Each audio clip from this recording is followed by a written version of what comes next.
Et on prend la mitraillette et tout le monde Allo tika, tika, tika, tika. Bien plus qu'un simple meeting, un show et surtout un triomphe pour Emeline Kabidi. Ce matin, sur la ligne Paradis, la candidate à la mairie de Saint-Pierre a détaillé son programme devant plus de 700 supporters acquis à sa cause. Elle défend les femmes, elle défend les pauvres, elle défend tous les gens qui ont besoin d'elle. Et donc c'est quelqu'un d'extraordinaire. Moi je trouve que c'est vraiment la personne qu'il faut pour Saint-Pierre. C'est une femme gaillarde, elle y connaît où ça y sort, monsieur. Et en elle, je vois une femme droite. Et elle incarne beaucoup de valeurs. Nous voulons le changement Saint-Pierre. C'est une femme à l'écoute. Surtout nous, comme je suis employée communale, je cherche quand même des solutions comme Saint-Pierre n'a que la magouille, voler à tout. C'est pas David Dorion, il promet des choses, donne des contrats et trucs comme ça. Elle ne promet rien. Elle promet rien et en tout cas, elle est franche. Car il faut dire que la campagne n'est pas simple pour la députée, soutenue par plusieurs élus et dirigeants de l'Union des forces progressistes. Des pressions exercées plus que jamais sur les agents municipaux et sur les familles.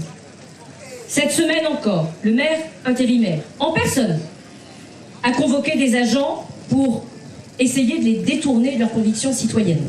En vain, je vous rassure. Et s'il est élu, Emeline Kabidi deviendrait la première femme maire de la grande capitale du Sud. Cette belle équipe qui a de beaux projets pour Saint-Pierre, pour que Saint-Pierre reprenne vie. On a besoin de justice, on a besoin de vérité. Vous savez, la vérité, c'est ce qui rend chacune et chacun libre. Et elle a cette compétence-là, notre Emeline, qui sera élue.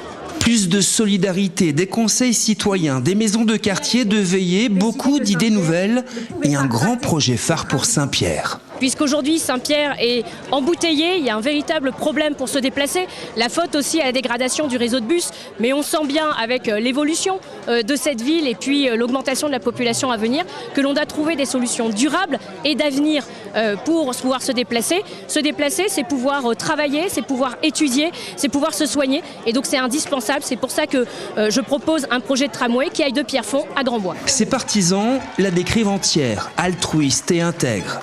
Tous souhaitent ce changement dans une ville où 40% de la population vit sous le seuil de pauvreté. 15 février, 15 mars, un mois jour pour jour de campagne avant le premier tour des municipales.